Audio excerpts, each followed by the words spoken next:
Hello and welcome to the Camnet Breakfast Show. It is another Thursday morning, and today is the 20th of April 2023, and welcome to the Breakfast Show. I'm Patrick Soko, and as usual we have a fully packed program just for you, our dear viewers. And to just get started, we'll go straight into our first segment, which we call the Morning Boost.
Well, there you have it. That was the fitness puppy doing what he knows best, and that drill was actually made for those women to be able to do those aerobics. And it's quite a simple exercise, but I do notice in that video that many people were quite a tough time doing that exercise. But you know, with time it does get perfect. You need to make sure that you do such a simple exercise, but they go a long way towards boosting your immune system and making sure that you're just health. You know, when we're talking about the fitness, physical fitness, it is critical towards us fighting what we call non-communicable diseases that are affecting Zambia and countries world over. So it is important that we just make sure that we keep in tune in terms of ensuring that we keep fit, especially now that we are going towards the colder season. May, June, July, especially June, you have to know that you need to make sure that you prepare yourself, and you know, it's not just about putting on those jumpers, those sweaters. Doing exercises also helps you in terms of keeping home. So it is important that we utilize this season to just make sure that we keep our bodies in shape. And just now, also look at our next segment, which is the Health Corner with Dr. Mufaya. Keep it on Camnet.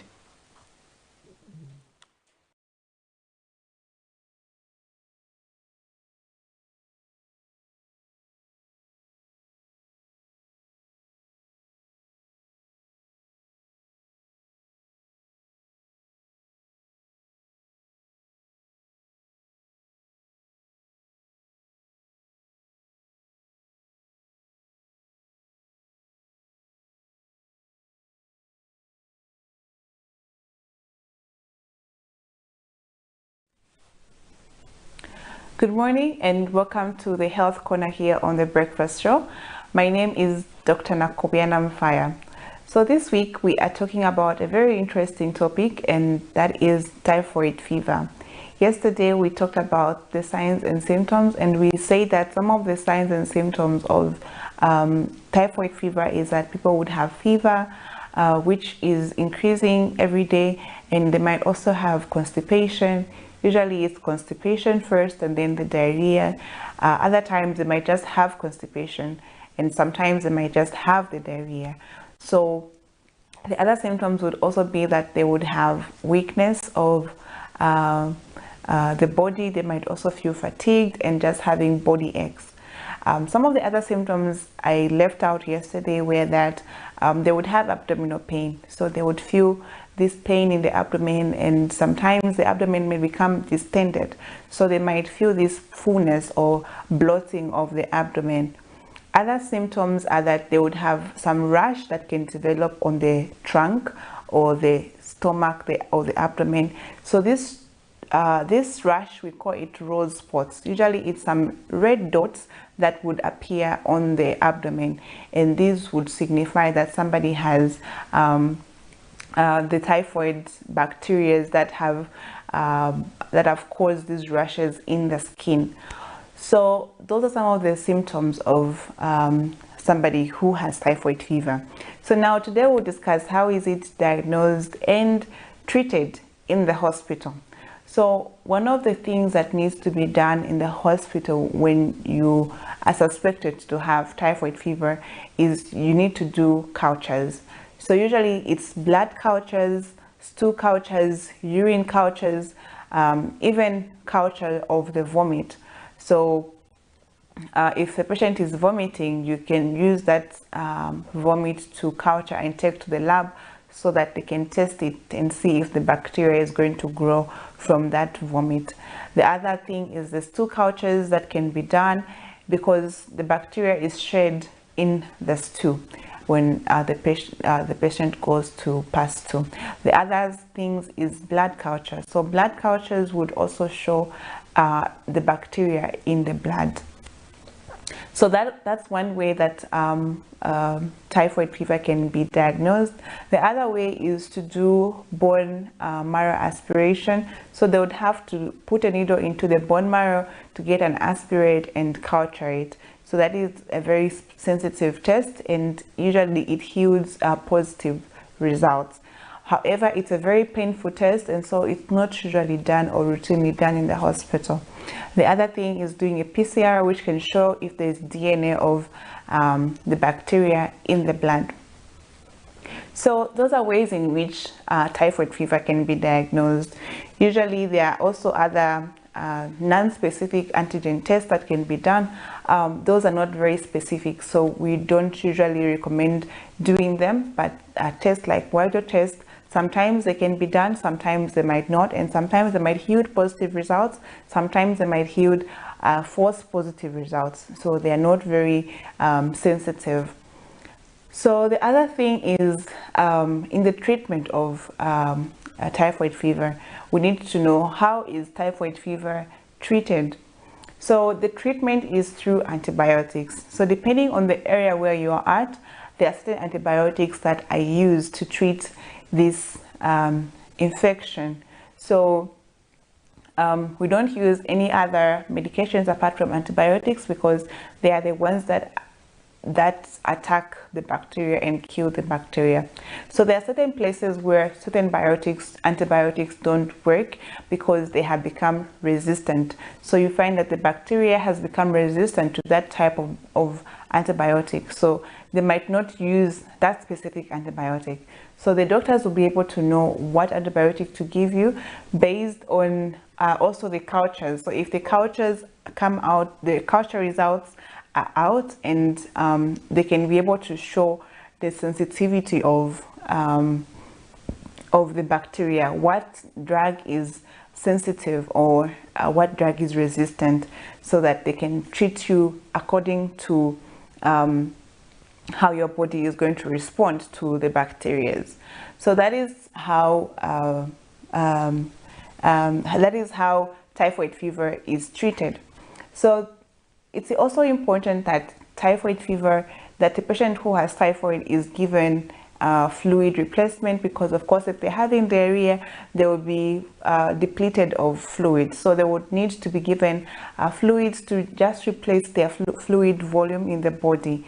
They would also need to be given good nutrition. So good nutrition is very important because it provides the body the capacity to heal and the capacity to recover from the infection. So the patient would need to be put on a very soft diet that is going to offer them nutrients to be able to fight the infection and also to recover from the infection. So those are things that need to be considered when you are having a patient who has typhoid fever. You need to take care of them very well. Make sure that they wash their hands every time they use the bathroom. Those are things that you need to teach the patients or talk to the patient about. If it's your relative or if it's yourself, make sure you are observing good hygiene so that you don't infect other people as well. So I do hope you have learned something today. Today we're talking about the diagnosis and treatment of typhoid fever. We say that typhoid can be diagnosed through cultures of the blood, the urine, the stool, and also cultures of the vomit if possible. Also, it can be diagnosed through a bone marrow aspiration, where a sample is gotten from the bone marrow and it's cultured. The other way is through PCR and some other antigen tests that can be done to show if you have the typhoid bacteria antigens.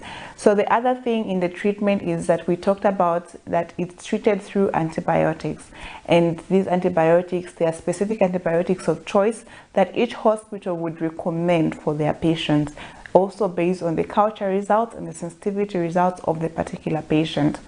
Then we also say that patients with typhoid fever need to be given fluids, and they need to be given good nutrition.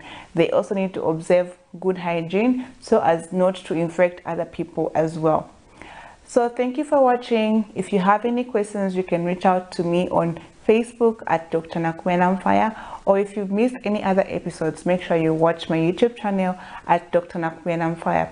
Do not forget to subscribe as well, and do not forget to follow me on Facebook. I'll see you again next time. Stay blessed and stay healthy.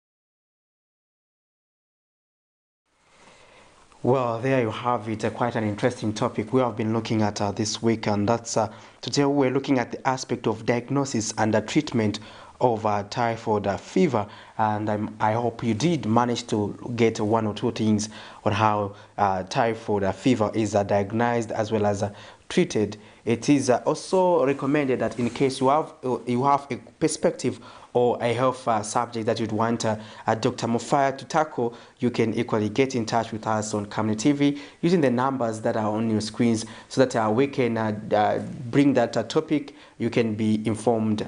And as usual, we always advise you to always seek medical attention. What we give you are health tips and health advice so that you get to know various diseases, how they are diagnosed as well as treated. It is important that we know issues pertaining to health, because health is life, because a healthy preparation is a wealth nation. So it is important that we prioritize matters pertaining to health. And on the Camnet Breakfast Show, we make sure that we attain or promote that very aspect. So now we have to go to our next segment, which is the money market, so that we can understand how the kwacha is performing against other major competitors.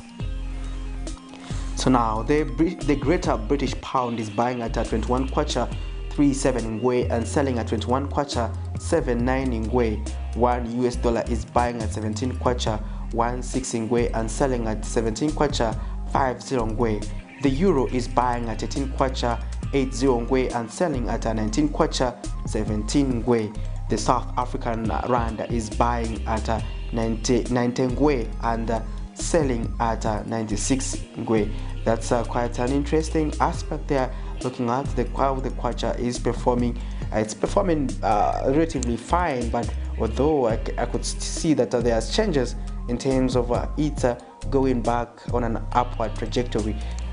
We did an analysis courtesy of an economist who is Mr. Trevor Ambai, who did help us to analyze why the kwacha has been performing better. It did attribute it to the fact that most statutory bodies and institutions are preparing to meet their tax obligations. Hence, there has been liquidity in that they are changing. There has been less demand for the dollar.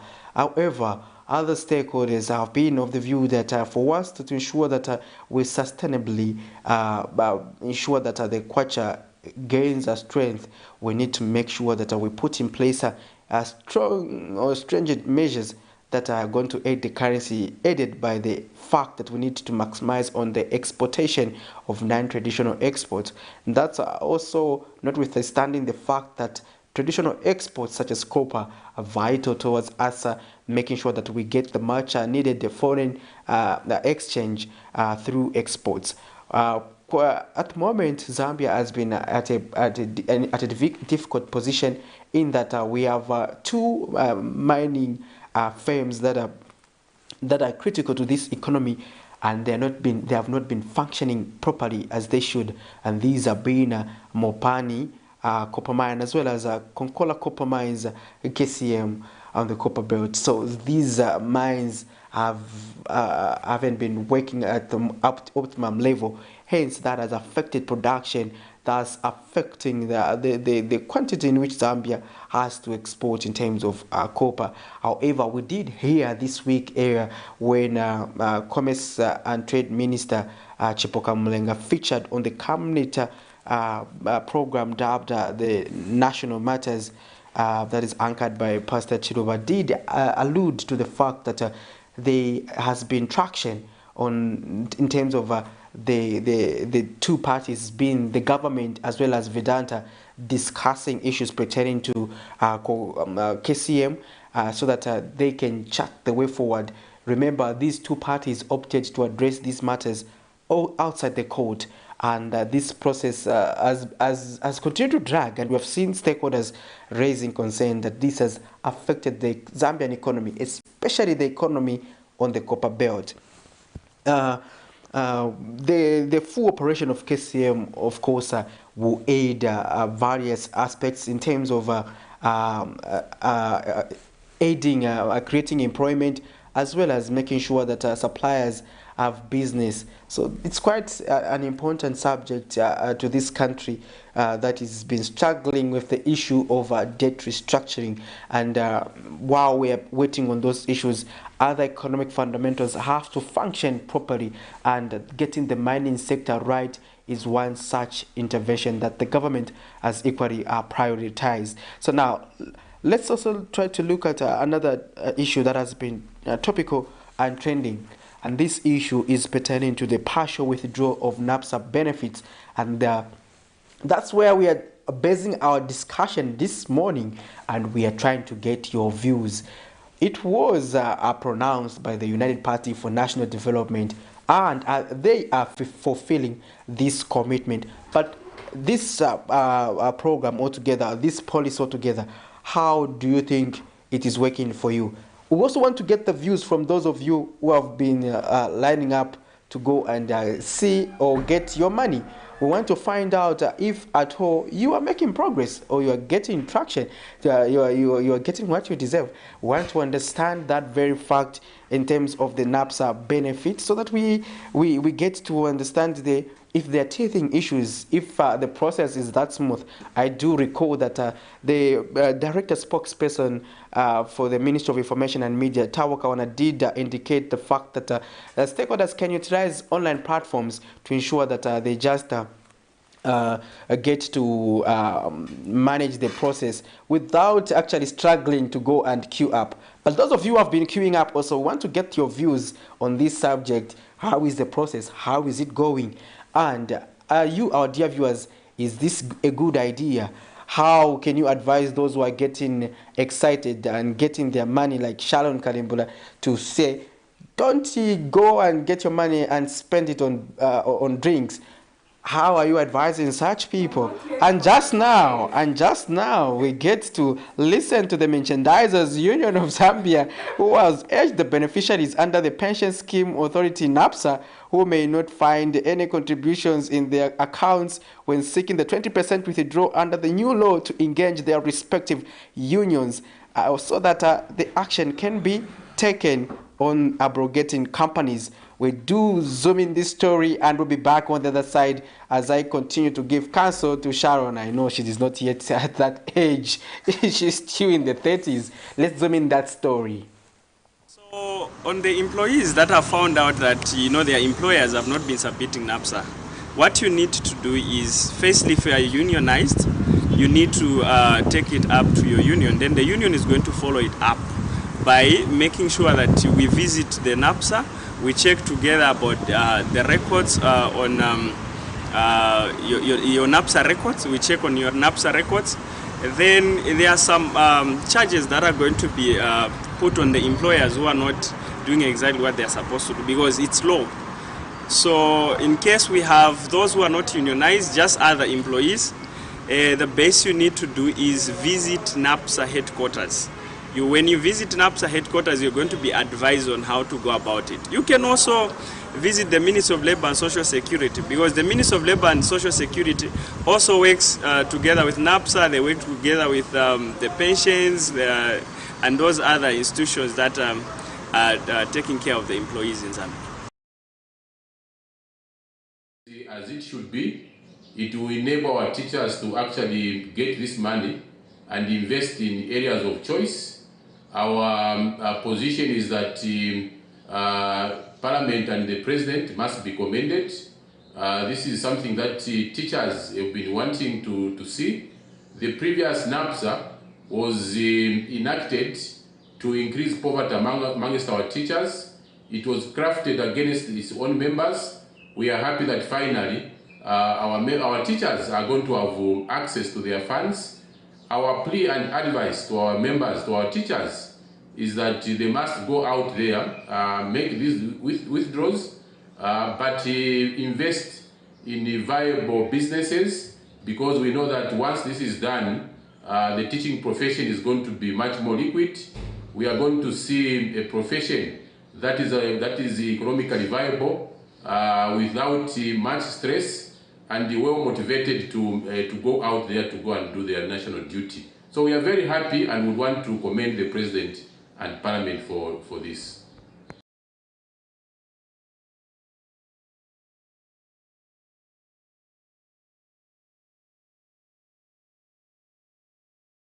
We want to appeal for calm and restraint as the people go to vote in the pending ward by-elections in the different localities of the country. The violence that has been recorded so far is extremely unfortunate. It is a disservice to our country, but also a strong reminder of just how deep-rooted this rise is of political violence and how we need to continue working at uprooting it by ensuring that different mechanisms, including those that target trauma, are put in place. So our appeal to all the people who will be voting in these different ward by-elections that please do come out en masse and exercise your right to vote. And for any would-be individual who may have some kind of fancy to engage in acts of political violence, we appeal to you to desist and allow democracy to thrive, allow the people to choose and elect a leadership of their choice, and allow democracy in the republic to prevail. This is our humble appeal to the Zambia Police Service. Please be on the lookout and provide security to all and ensure that peace and security prevails and ultimately that the wishes of the people prevail.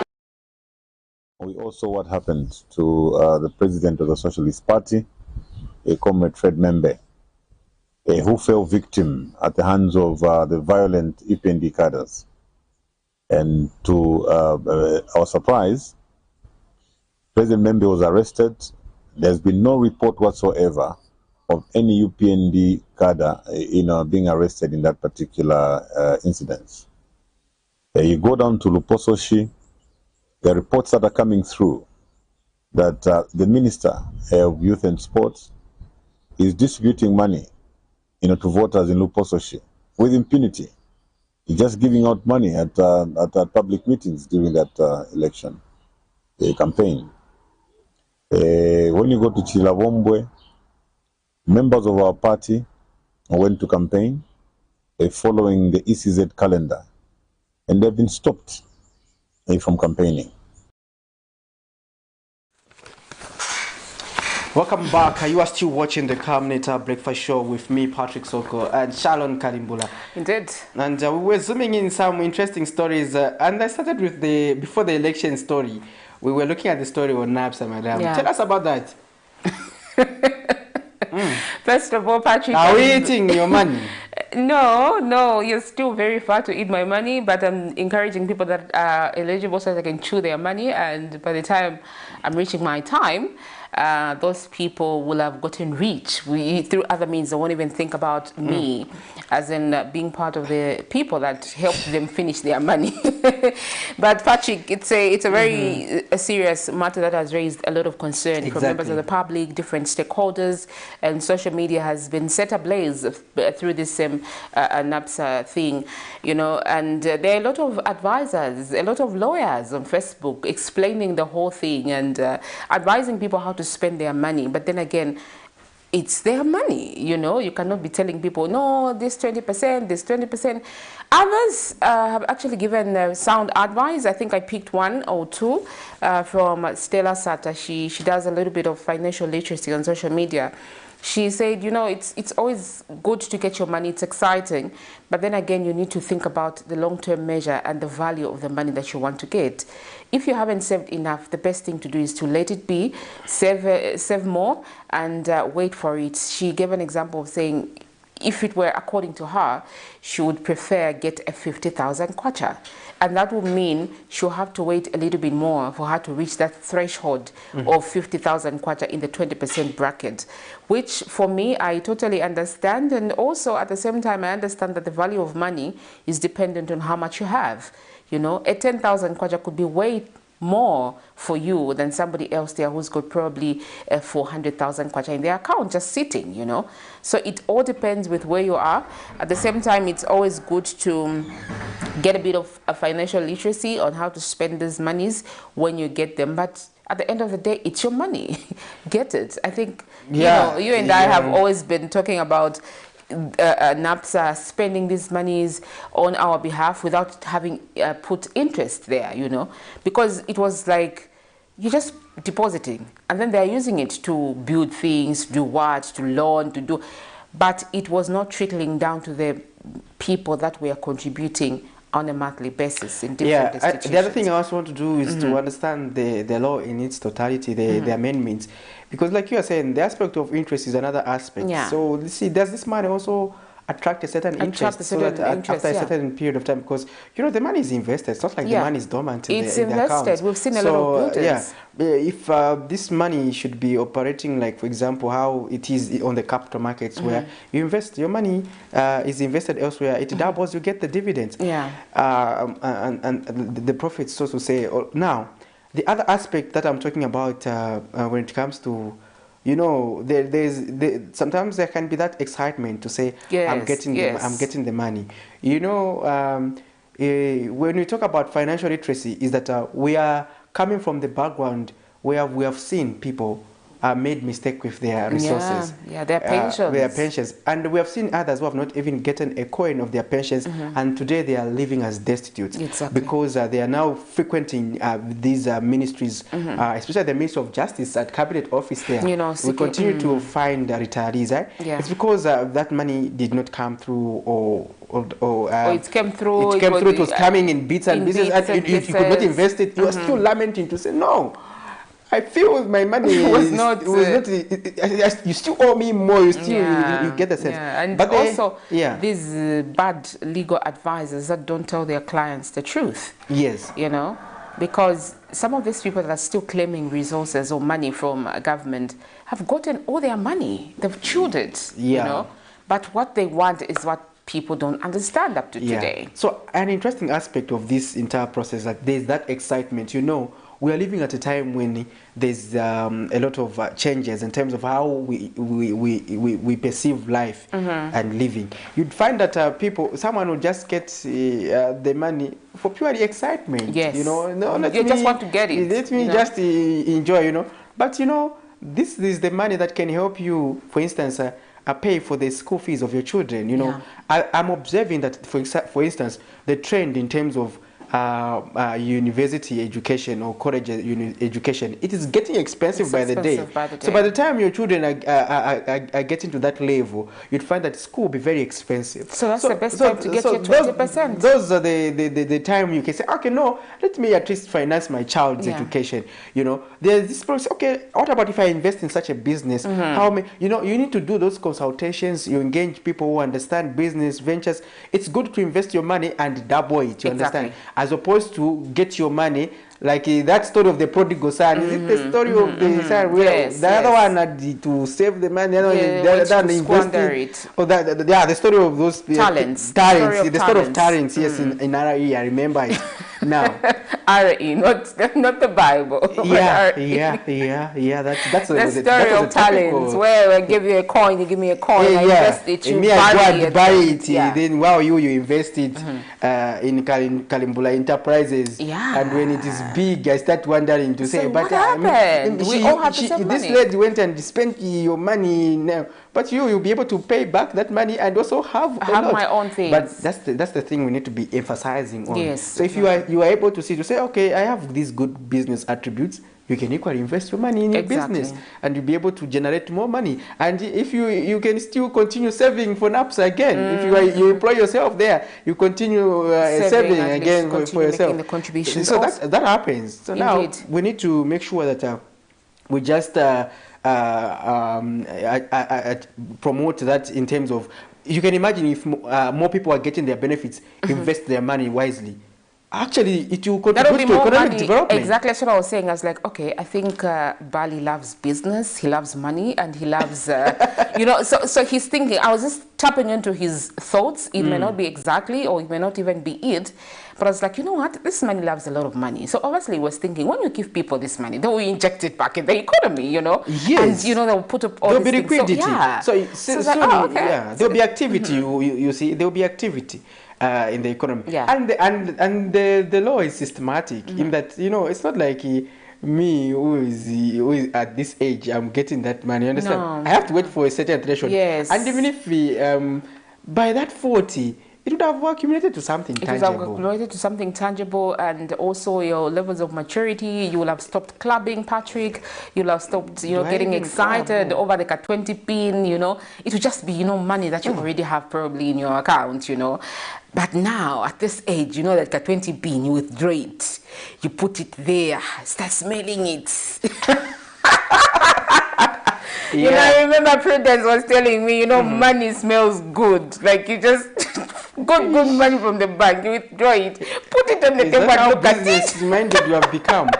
You too, dear viewers, in case you want to join the conversation, we are discussing the issue of the partial withdrawal of NAPSA benefits. We want to get your perspective. We want to tap into your knowledge. You have you may know a better idea of how this process can go. How someone can venture into a business that you have identified is viable for everyone, and those who are not business-minded like myself, maybe probably you can be say, oh, in fact, you don't need to have a lot of knowledge to do this business. Yes. You can do this, you'll be able to generate this income. But however, we should be careful, Sharon, because this time, you know what?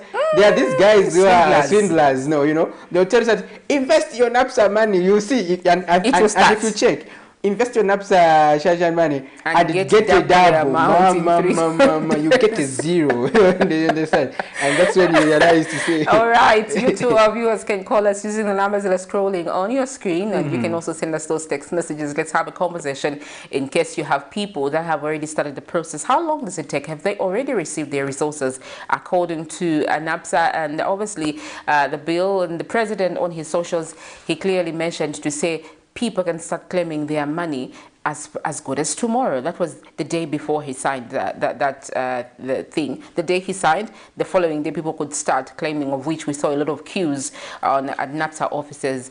But government did clarify from various offices, the Office of the Director Spokesperson, Minister of Information also, and other departments also clarified to say you don't necessarily need to go there in person, do it online. But if it were from Zambia, we believe in Ukushimona. The same way I said, withdraw the money and put it on your table, smell it.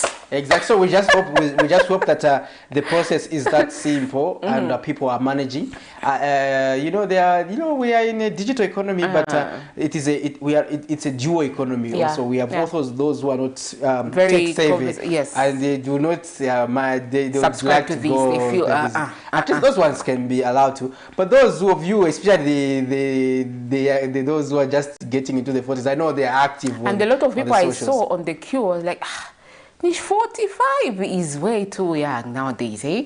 They look, but if life begins at 40. Yeah, it does. But the people I was seeing, they literally look like Prudence. I was like, how could this person be 40? They look like Miriam, like yourself. Nothing like Zipporah, who looks 40, So, yeah, I was like, anyways, let's look at some of the stories that made headlines as of yesterday. The media fraternity in Zambia has launched a media self-regulation mechanism aimed at ensuring ethical and professional conduct in the media industry. Media Association for Self-Regulation chairperson, Pastor Kennedy Mamwe, has hailed the government for creating an enabling environment that permits the media to self-regulate for the first time in history. Pastor Mamwe recalls that President Hakainde Hichilema has on several occasions insisted that the New Dawn administration does not intend to regulate the media. The media endeavor has attracted participants from over 50 media institutions and stakeholders from across the country. Let's look at this story, highly debatable in the media industry. Exactly. Hakainde Hichilema has been a proponent of media self-regulation, and Wednesday, 19th April 2023, the media fraternity launched the self-regulation mechanism. The Association for Self-Regulation of the Media converged in Lusaka to adopt and launch a self-regulation mechanism for the media in Zambia and a code of ethics which all media practitioners will be expected to abide by. Media Association for Self-Regulation chairperson Pastor Kennedy Mamwe has hailed the government for creating an enabling environment that permits the media to self-regulate for the first time in the country's history. The Media Associations for Self-Regulation contended then, as they do now, that statutory regulation would have been punitive, but would have not been the best option to cure unethical or unprofessional conduct in the media. We in the Associations of Media for Self-Regulation believe that there are enough laws currently regulating the media, including those laws to do with sedition, defamation, cyber security, and for those of us who are coming from the broadcast industry, we are well regulated by the Independent Broadcasting Act, among other pieces of legislation. It says the self-regulation mechanism is a milestone in promoting ethical and professionalism in the media industry. Commence publicizing the adopted self-regulatory mechanism, including the Code of Ethics, as early as next week, so that the public may be aware what we have signed up to, so that they can also know how they can hold us accountable. Our job is to the public, and the public must hold us accountable. So what we are launching here today will be made public through various platforms, on our platforms, in the newsrooms, and many others. As a matter of fact, from the broadcast center, we would like all of our members to make sure they begin to run messages that says, we are proud members of the Media Ethics and Complaints Committee. Media owners and media organizations championing press freedom, among them the Free Press Initiative, Media Institute for Southern Africa, Mr. Zambia, Panos Institute Southern Africa, were part of the team reaffirming the importance of self-regulation of the media. And Panos Institute Southern Africa Executive Director Vusomuzi Sifile has hailed the media fraternity for taking a step towards self-regulation. So we join forces so that we can have this framework where, as the media actors, we can regulate ourselves. We can set the rules and commit to abide by them. So this is not just about the few organizations that are sitting in front, but it is about every one of us. Patrick Soko, Camnet News. There you have it there, and Indaba, that was, is it a 2 days, Patrick? You covered it? Is it 2 days? It's a 1 day? It should have been a 2 day arrangement, but we handled the yesterday one. Okay, so yeah, tell us more about it, Patrick. You seem to have enjoyed the way the report was coming out, like, you know, you're feeling good to be regulated by people that are not even journalists? People that are not even journalists, simply because they're media owners, they should impose things on you? Why weren't you on the panel? Those are the questions I'm asking you, Patrick. Did the panel have any of the journalists there to speak on what they want? Yeah, I'm an open-minded journalist, and, you know, I was attending the meeting in terms of coverage. In your general perspective, as coverage, your general perspective. Now, my general perspective of that process is that I think the process itself, it raises questions in that there's a long way to go, because you see this process. I remember at the time I did attend the previous meeting at Golden Peacock in Lusaka, where Mr. Zambia itself and other players, this body should be disbanded, led by the Media Liaison Committee. They did start a process, and where we needed to come up with an institution called ZAMEC that was going to be compulsory. That's what they call the statutory arrangement. ZAMEC law, a ZAMEC bill, which was going to be into law. So now, these other people did pull out, you know. They pulled out. We saw Mr. Zambia pulling out of the process, as well as the BBC Media Action. And other organizations. And I hear the Media Liaison Committee was not part of that meeting. No, the Media Liaison Committee was not part of that that meeting, and other media bodies that I know of. So now, what you find is that there is division in the media.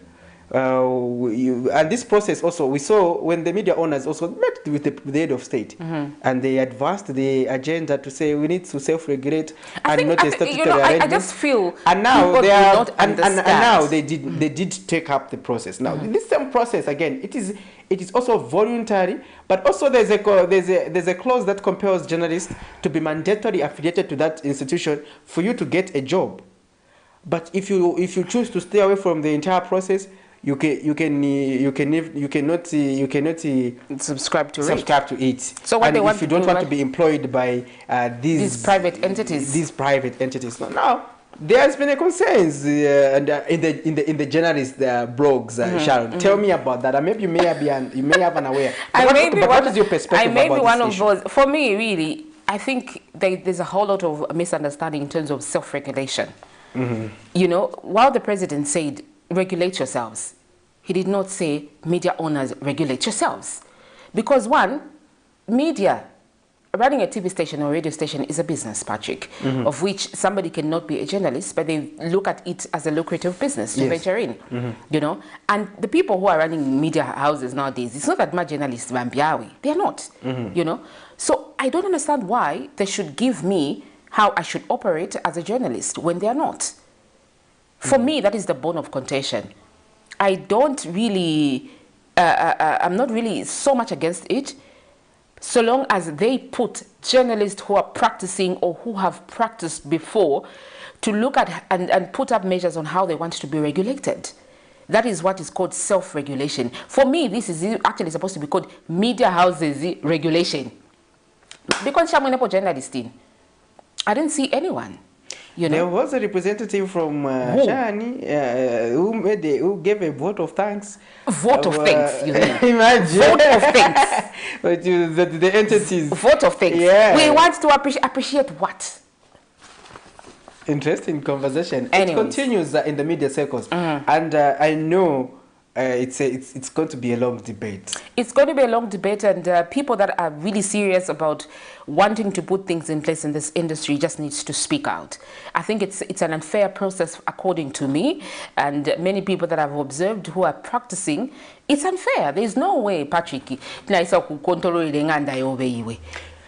so the other question that comes in is that is it the interest of media owners? Is it the interest of? It's not the interest of the journalists. When you look at the whole thing. Why didn't the journalists lead the process? If at all it was the interest of the journalists, I think there should have been an endeavor. The same way the Zamek bill was brought about, where you have different journalists from different sectors, from different media houses across the country, meeting here in Lusaka on, I think it was 3-4 days, where you come up with something that you feel this is going to help us thrive in the industry, you know. It's going to help us get protected as journalists. It's going, I don't know, anyway, Patrick, this is a full lengthy discussion that we need. I think we need a podcast for this.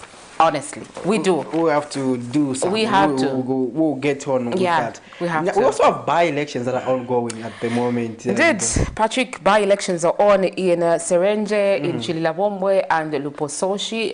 Quite some incidences were recorded prior to this day, and we hope that the elections are peaceful. We don't have anybody there monitoring and seeing what is happening, but hopefully we will be able to get an update as the day progresses. However, the polling stations are meant to understand. They opened at 06 hours, at least in Central Province, that's Serenje, Muchinda Ward. These are just by-elections, and we'll talk about Kansela. So, okay, anyway, I understand is people, when the opposition win, they make a fuss out of it. They make a fuss out of it, but they're gaining ground, and you know, say no, won't allow you to gain ground. No, I think that's where the bone of contention is. Yes, it's embarrassing for the ruling party to lose an by-election. By-election, it's just embarrassing, Patrick. You know, you cannot, yeah, but we need to understand that this is a representative democracy, and it's a democracy is about divergent views, and we should allow diversity in terms of political parties. That strengthens our democracy, as opposed to a situation where we have a mono arrangement, which you like to say at a monochrome of a political party. Well, I don't think that would go. It's not supposed to be like that, but you know, life being what it is, Patrick, a lot of things come into play, but we surely hope that the elections today are peaceful. I mean, these are just by-elections. We're choosing representatives, and we hope that whoever will be elected today and emerge victorious will represent the people properly, will enhance the the visibility of Constituency Development Fund, being part of the councillors, obviously they will be able to try and oversee some of the things that they really need, because some areas, it's like CDF, you know, CDF cannot even sort out the problems that they have in terms of road infrastructure, schools, among many other things. Like the 28.3 is just a drop in the ocean. But we hope that once these leaders are put into office, they'll begin to work with the people and see to it that development is attained at the end of the day. So yeah, people are voting. Yeah, we just hope that it will be a free and fair poll as people elect their representative in the local government house. Indeed, Patrick, let's look at some of the stories also that you ran yesterday.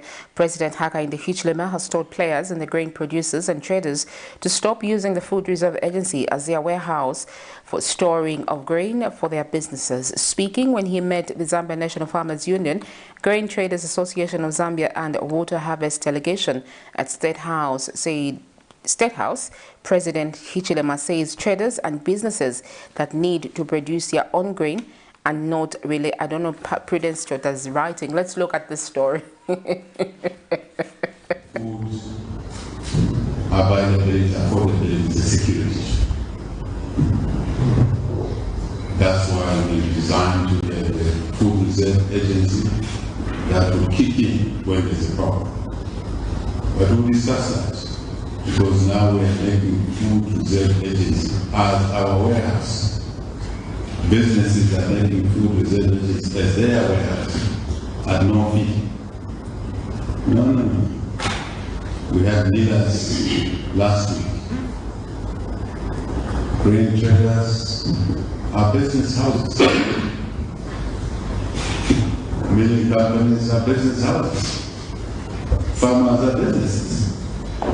So I think these are the challenges that we've been facing for years, for many reasons. And we're not here to blame each other. We're here to operate as one community. So we have to invest in the water harvest, we have to invest in the irrigation, most efficient irrigation systems, we have to invest in the genetics to support productivity. Mr. President, that you can also help us to depoliticize the agriculture sector, because it's really affecting the farmers as they lose direction in their day-to-day work, and we need a policy direction that would appreciate if depoliticizing agriculture from the sector stage.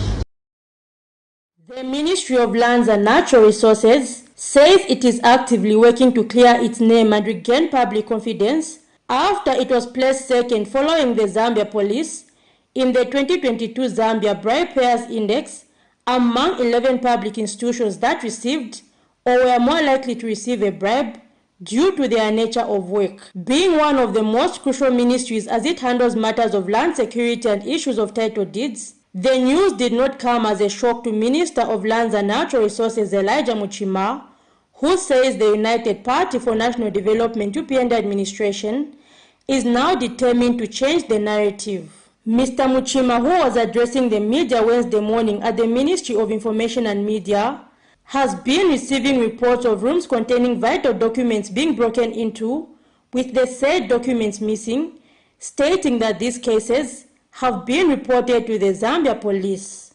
Mr. Muchima asked that the ministry is targeting to issue 60,000 title deeds in 2023 and has so far issued 10,479 in the first quarter of the year under the National Land Titling Program, which has a target of issuing out a total of 4 million title deeds, adding that the ministry is also going digital to ensure that these services can be accessed in all parts of the country.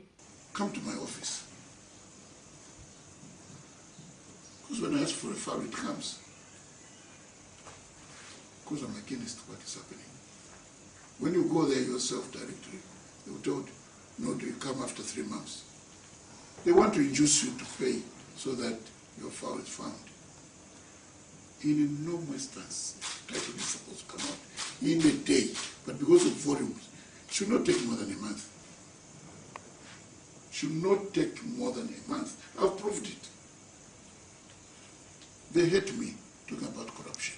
The Minister of Lands and Natural Resources Further says the ministry is on the path of undertaking a land audit, which will see all land being audited to avoid double allocation of title deeds. He has also warned Zambians who are in the habit of acquiring land for foreigners. The councils are numbering, the Minister of Lands is numbering. We want to come together and interface so that numbering is only done by one center, maybe there. That way we shall cap this. Because this coordinate, why should it overlap there? There is somebody already. They are clever. They are also renumbering. That system of numbering should be done away with. We have to find a better way, intending to have a meeting with my colleague in the Ministry of Local Government so that we remove these grey areas. They are causing problems. The said interventions are aimed at bringing sanity to Zambia's land sector, which is highly controversial. Zipporah Mshala, Camnet News, Lusaka.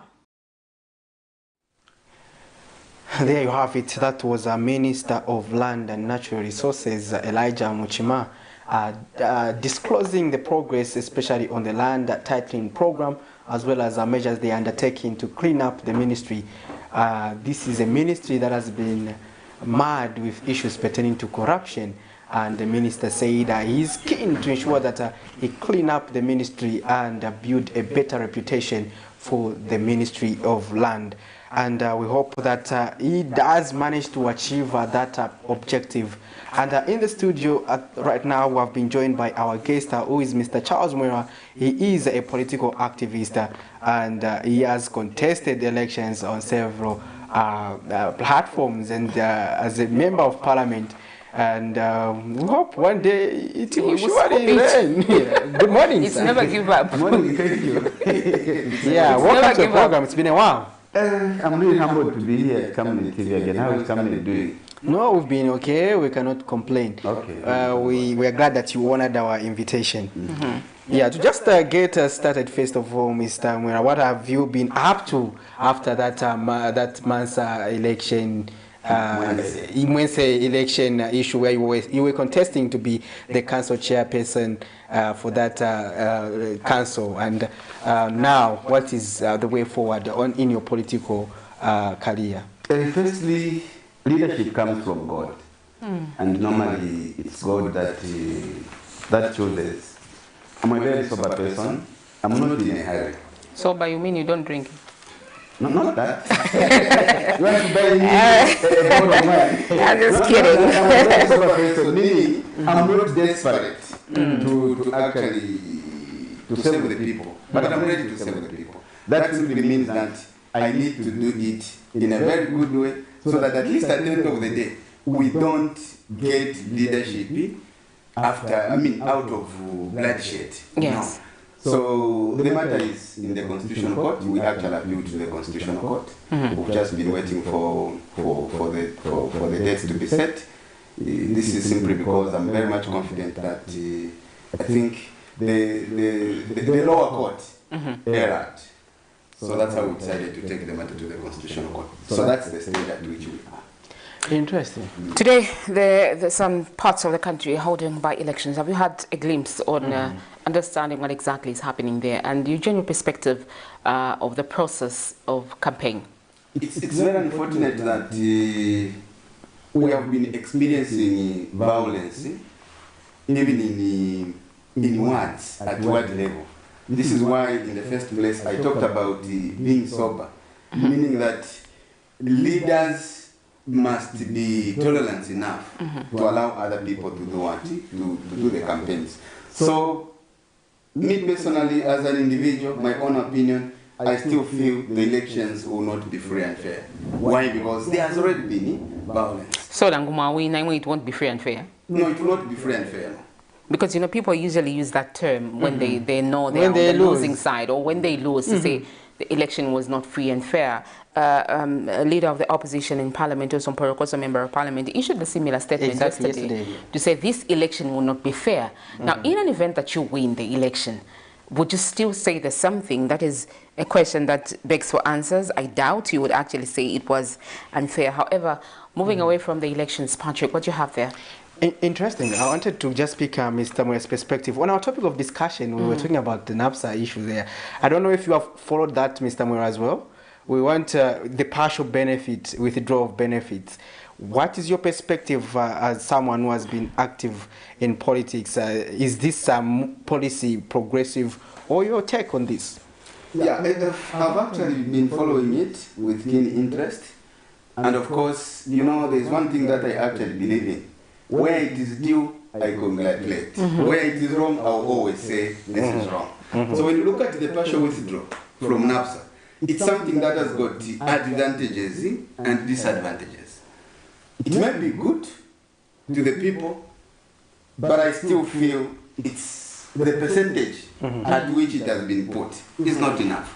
When you look at our economic status like today, let's say for example you are talking about if somebody has got maybe 100,000 kwacha as the money that that person is supposed to get from NAPSA, and then you are only being allowed to have an access to that money at a level of 20%. Yes. So that will not be enough. It's 20,000 kwacha. Yes, which is the 20,000 kwacha, you got correct. So that is not enough. So the best thing that the government could have done is to put it at 50-50%. That is what people are actually saying now. Yeah, so so you mean yeah, you can go ahead. You mean the 50-50 would have made a lot of logic as opposed to the 20%? To me, due to lack of a better term, it could have made a little bit of sense. You know, the reason is very simple.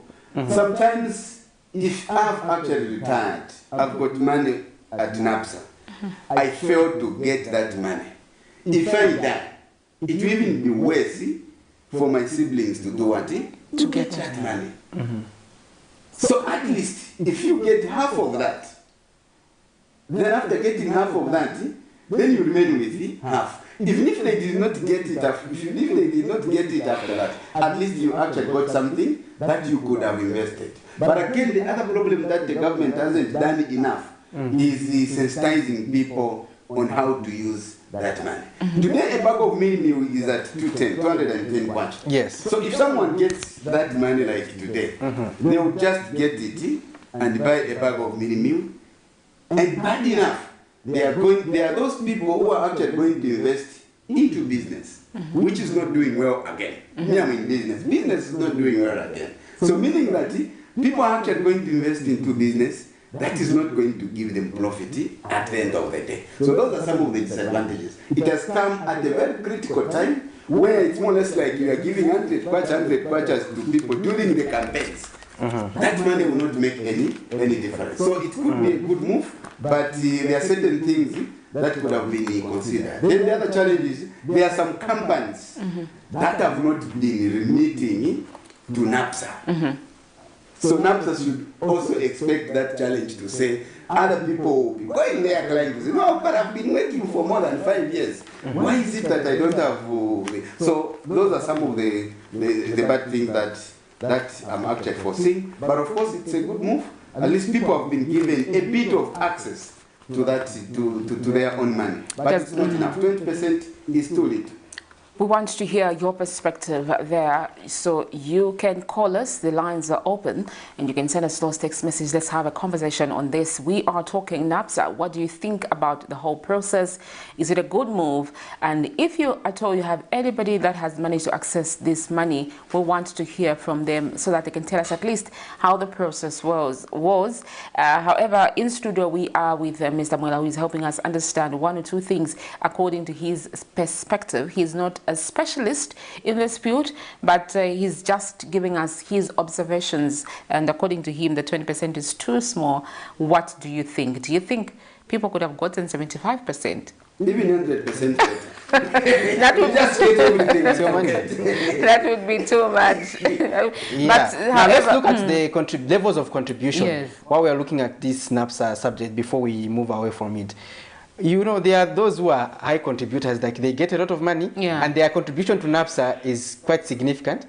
But others get, you imagine you are getting a 1,500 kwacha, and now a percentage of that goes to NAPSA. By the age of 45, Would you have a lot of money in your account that you can get a 20% that can be tangible, Mr. Mwe? Of course no. That's what I'm actually talking about. Of course no. But again, whether you like it or not, you know, like this time around, everyone is desperate for money. There's no money in circulation. Business is very bad. Meaning that even if someone tells you to say, at least there is a 2,000 kwacha which you've actually kept at NAPSA, they will have no option but to go and get it. That's why immediately it was signed like today. Tomorrow, all NAPSA offices were flooded.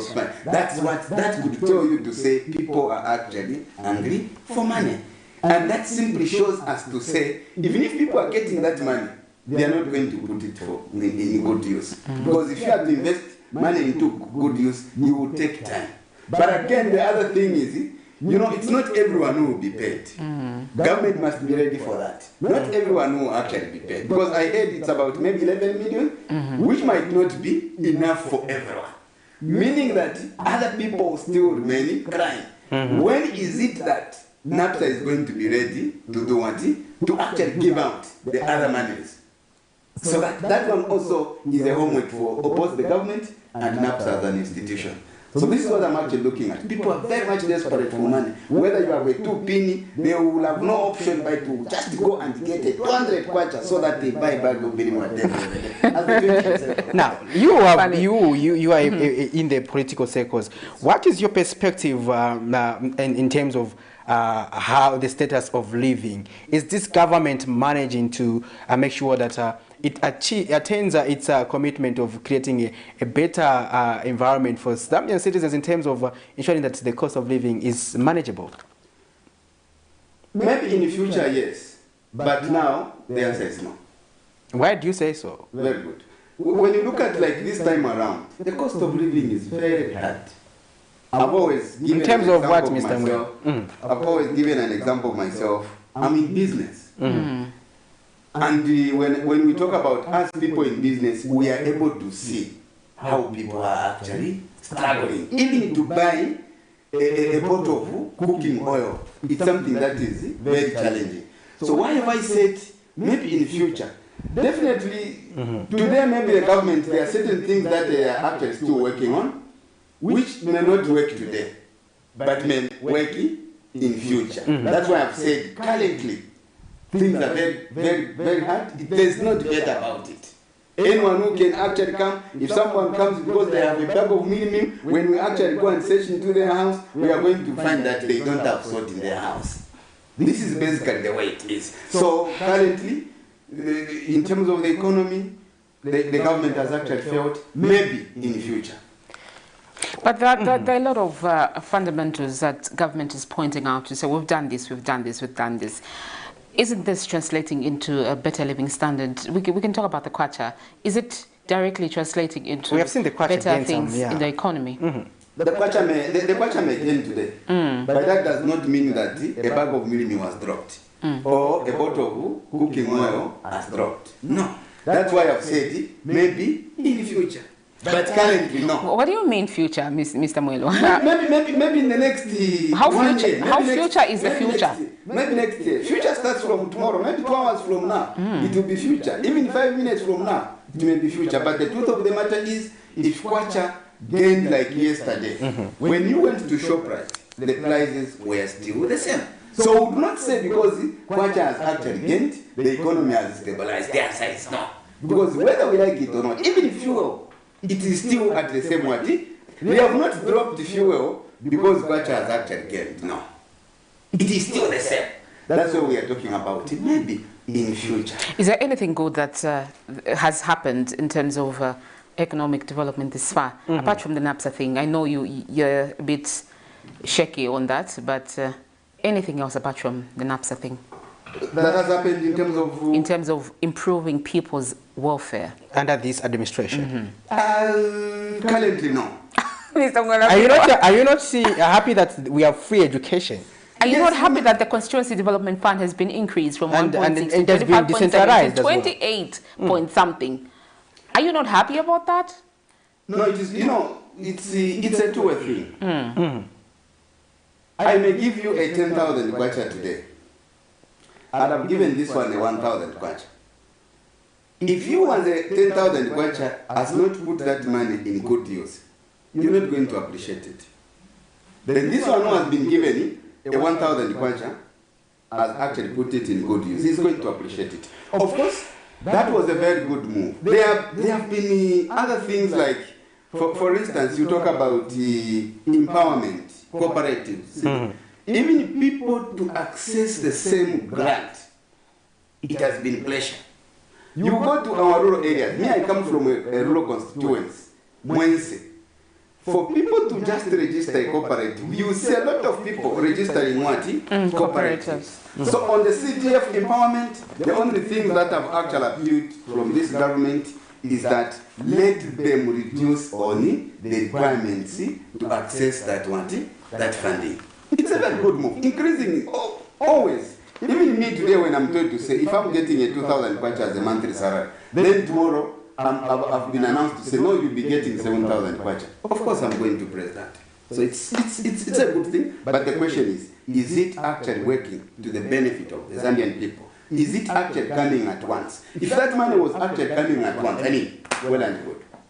Now, what about the free education policy? The free education policy is actually very good, but it has to go along with the economy also.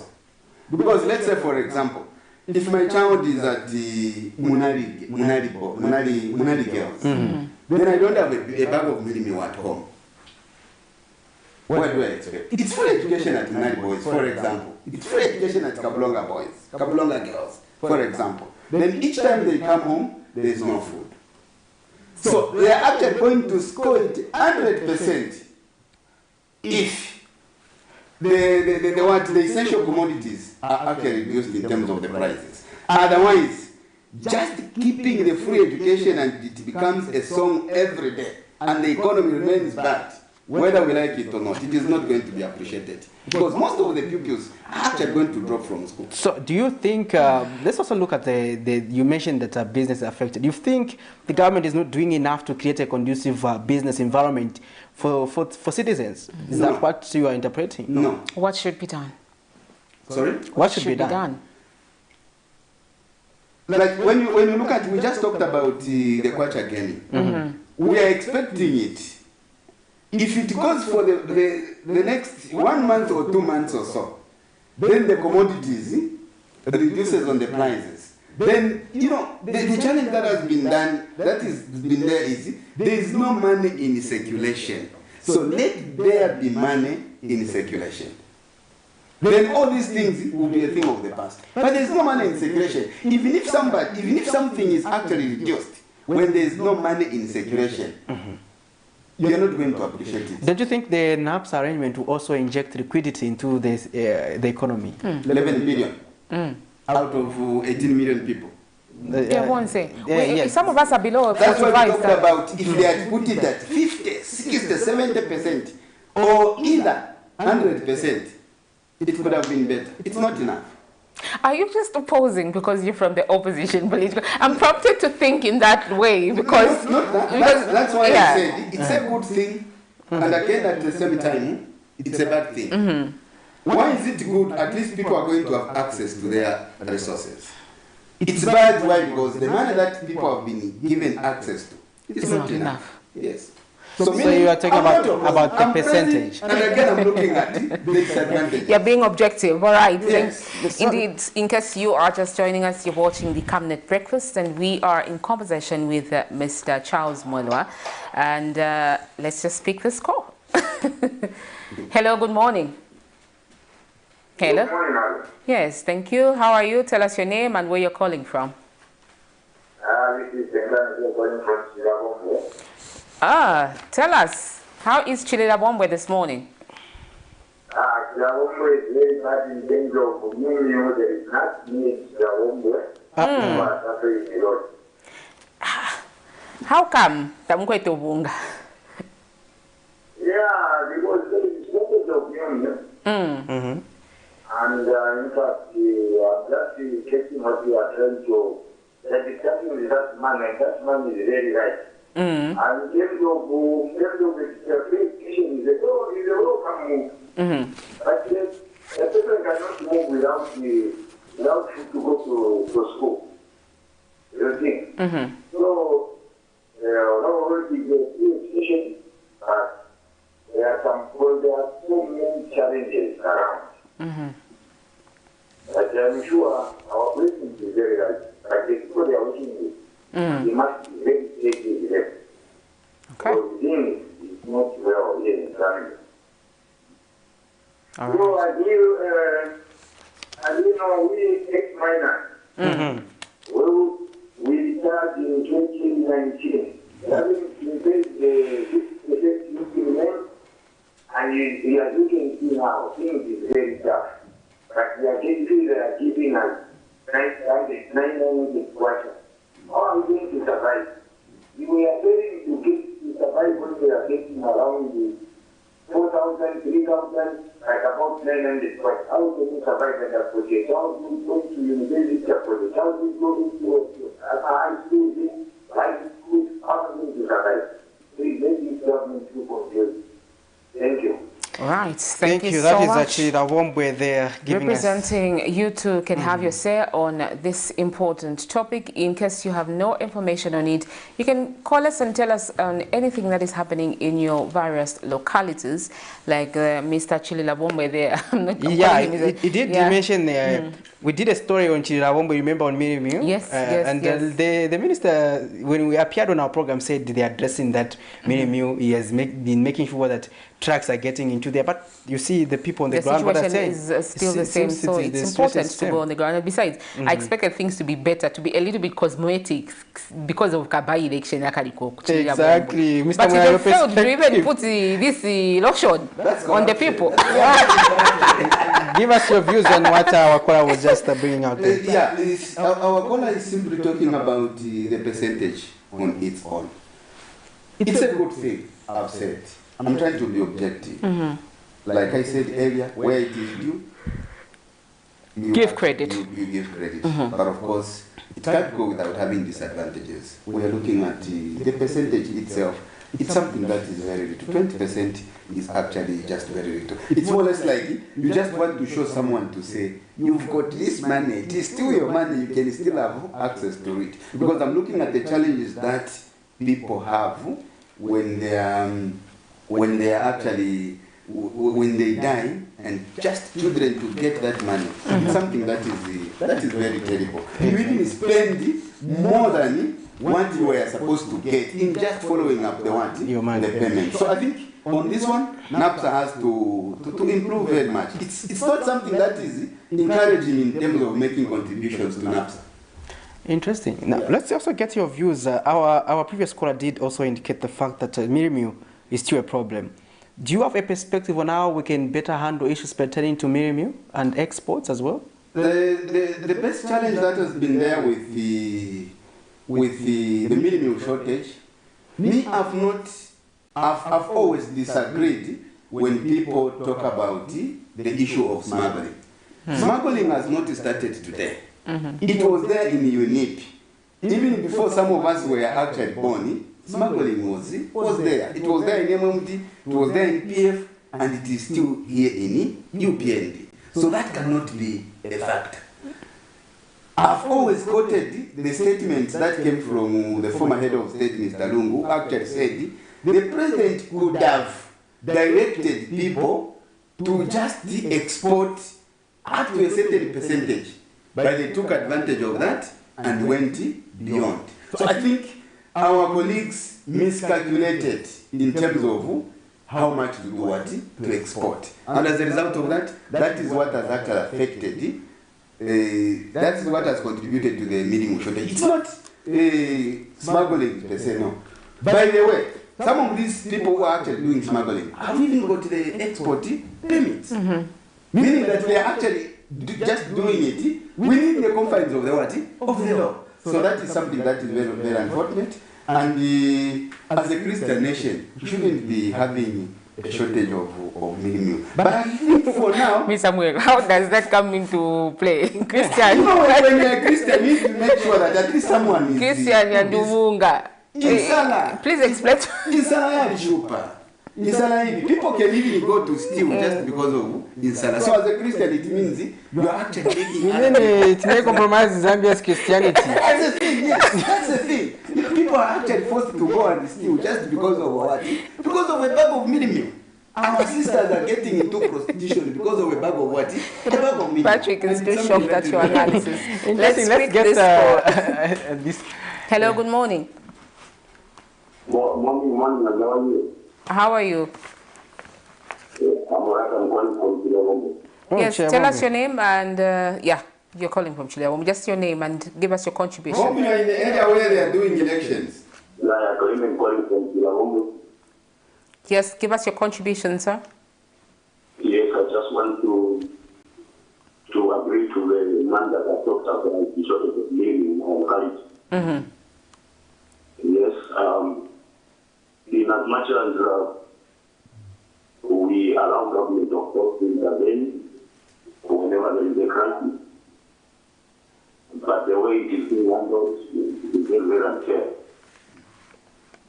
Because many trucks have been impounded for over 2 weeks now, and they have not been in need. Yet people are paying up for millions. And the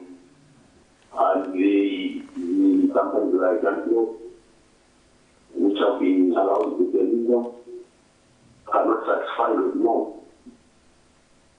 And mind you, we are in a free market economy where we allow, of course, private to trade. And as it is now, it's like private businessmen have been deprived of doing business for over 2 weeks now. And I would have loved the government would have allowed, of course, maybe being brought by these private businessmen, along with whatever supervision that they are bringing. But the situation is very unfair. Because there is also the issue of price control, which is not according to our law in terms of the market economy. So surely there is a shortage of the people are paying up, I think. The trucks you said, before you go, the trucks you said have been impounded, are those that are trying to smuggle? Not at all. Can you post the smuggling in Chilewombe in Zambia? Yeah, I know, but it's... so we have trucks that go to trucks that are supposed to go to Chilewombe. They're being impounded. So as a result, there's a shortage there because people are suspecting they are proceeding to DRC. Oh, I see. All right, thank you so much. Wow. But again, of course, why would you impound trucks within the area? You remember the story we did? There was a concern to say those people had challenges with security personnel there. Of course, but you know, Patrick, the issue is impounding of the trucks should be the other side. Exactly. Not you fear within. I think that's wrong. Zambia. Yes. Unless those trucks which are trying to cross that checkpoint where they have allegedly said across this point with millimil is smuggling, not anywhere else. I think if that's what's happening, it should be looked into, especially that the member of parliament is there. There's a by-election today. He was there yesterday. I watched him. Among other government officials, I saw Minister of Health. I saw other ministers as well who were there. I think they should address this. Exactly. It's an opportunity. Mr. Mwera, your perspective. It's in Chilewombe, and I don't know the period that those drugs are actually meant for. Sometimes other people interpreted it to maybe they are actually taking it into a by-election. That was the interpretation again from people. But it's not something that we can substantiate because we don't know the truth behind that. Exactly. Probably it may be subjected to buying. Like people are now being given these bags of them. So probably the process could have been watched, and we hope it to normalize after today. Yes. We hope so. So that's something that is very unfortunate. And to make matters worse, even our defense personnel have actually been sent to go and protect smuggling of what? Bag of minimum. Ukemmenkondo wakasangana abanaka abantu mukikataba kuchitenani abakuchitobunga. So it's something that is very unfortunate. Yeah, we shouldn't go that far. We shouldn't go that far. So the only solution, last time I was talking about let the government empower the farmers. I think in terms of farming, we are actually not doing enough as a country. Especially like this time around. You know, I was in Mwense during the rainy season when we were just doing the campaigns, October, November. By then, people still did not receive the farming inputs. So the government has got a role to make sure that they empower farmers with the farming inputs.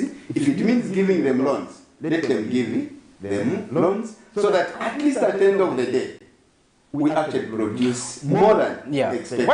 What should be done? We have an opportunity because we have a next farming season. I think just after 3 months, we'll be getting into another rainy season. Now, what opportunities does this provide to the government to avoid what transpired previously, especially where we see the late distribution of farming inputs and that also affected the farming season for the year 2022-2023? Yeah, so at least with that experience, this time around, it has to be done earlier than it was like last time.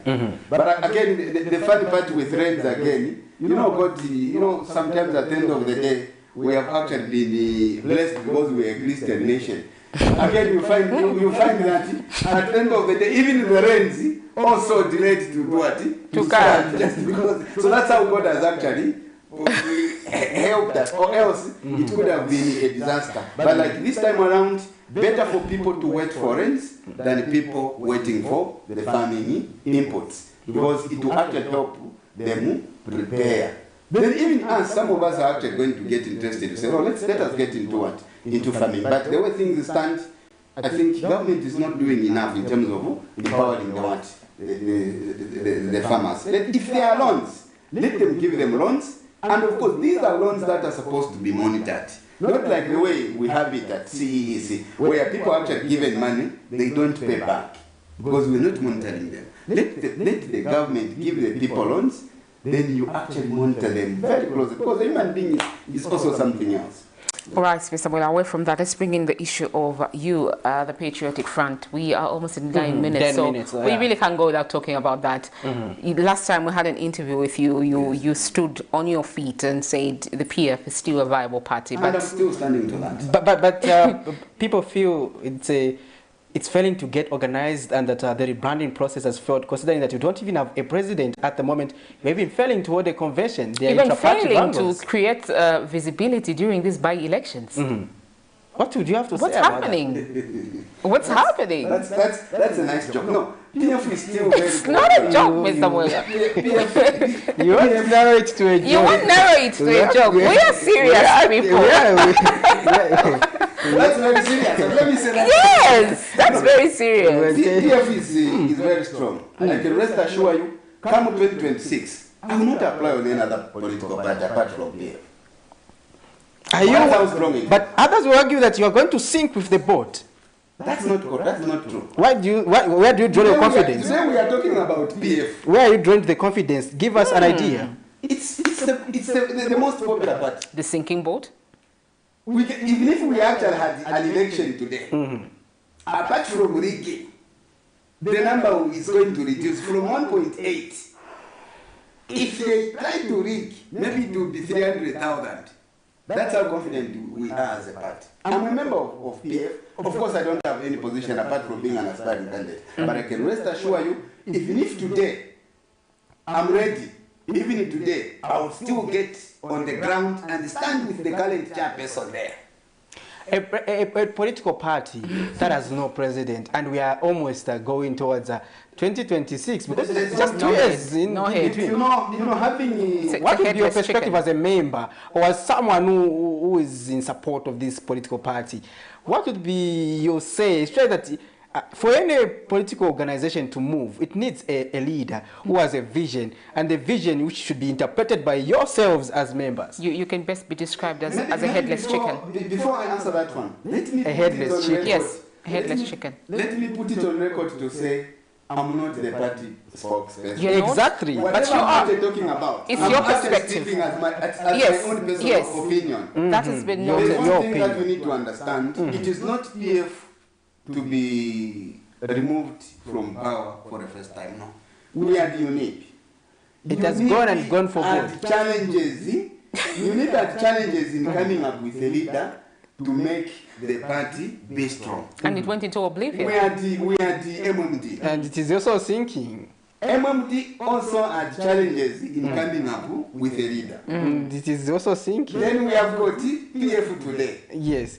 Which is the vote which has got also challenges in choosing up a leader. And may also likely to see. Let me put it on record to say there are differences between PF and these other politics. How spatial are you? What are the differences? When UNIP was removed from power, the first thing that MMD did was to make sure that they allowed strong leaders from UNIP to join MMD. Yes. So MMD, UNIP did not remain with strong leaders. This is how blessed PF is. Then after that, MMD lost.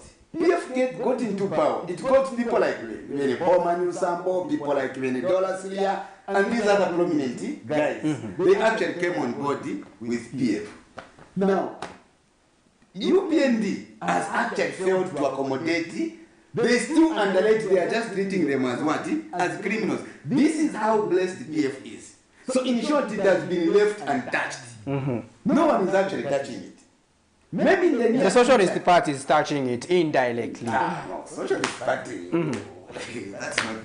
They managed to beat PF and UPND in a what by-election? And what would happen if they shock you in this by-election again? To me, I think Socialist Party is not. It's not a fact. I will not talk about Socialist Party. Yeah. Just like the way UPND cannot talk about Socialist Party. They will always talk about PFY because it's a very strong party. So my only appeal to you guys, including you guys, make sure that you bring to PF. It's the only solution. We are journalists. We do not vote. It's always like, for example, I'll give you one example. I'm married to this one. Then I say, no, this one doesn't know how to cook. Let me go and marry this other person. Then I find that this person is far much worse than this one. What do you expect? Are you going to marry the third person or you better get to the previous one? When do that example? It's a very simple and straightforward. This is basically the way it is. The only thing that UPND has actually been praising about is free education, the same CDF that you're talking about, and even the issue of cadres. The question is, who are actually making this political violence? It's the same cadres. So cadres are still there. Just wait for the right time. They will, if even in the markets, they will be worse than PF in terms of cadreism. Mr. Mola, concluding remarks under a minute. PF is a very strong party. I'm still a very active member of PF. They have my adoption applications. So with the issue of NAPSA, my only appeal to the members of the public is let them invest the little money that they are going to receive in good use, because it's something that is like, it's more or less like you are actually having the final money that you actually have, so you need to put it in good use. Then if the government can actually consider increasing on the percentages, then the better. There you have it, Mr. Mwera. We thank you for finding time to be with us in studio on the Thursday edition of the Camnet Breakfast Show. With me, Patrick Soko, and Sharon Kalimbula. We did look at quite a number of issues before our interview. We looked at the health corner as well as morning boost, and we also got to understand how the Kwacha is performing against other major convertibles. And the Kwacha is seemingly going back to the old bad days because it is now at 17 going up. It was at 16. Yeah, so we just hope that whatever the fundamentals that they're put in place by the central bank will continue to put those measures in place and make sure that the currency is stabilized. Sharon. Indeed, advise those people that are eligible to get part of their money that they've served with NAPSA to use it wisely, like our guest here has mentioned. If you're not sure of how to use the money, just let it be for now. plan wisely, get the financial literacy you can get from wherever, online platforms, seek somebody's advice on how best you can. It may be the only money that you have in bulk, you know, because looking at the threshold, the salary threshold of our country, the people may not even get a 20,000 kwacha in their hands, you know, at once, because the threshold is quite minimal. But government has made it possible for people to have a bit of the money that they saved. So use it wisely and ensure that you invest it so that it can multiply. Otherwise, thank you so much for watching Camnet TV Breakfast Show. My name is Sharon Kalimbula. Good morning.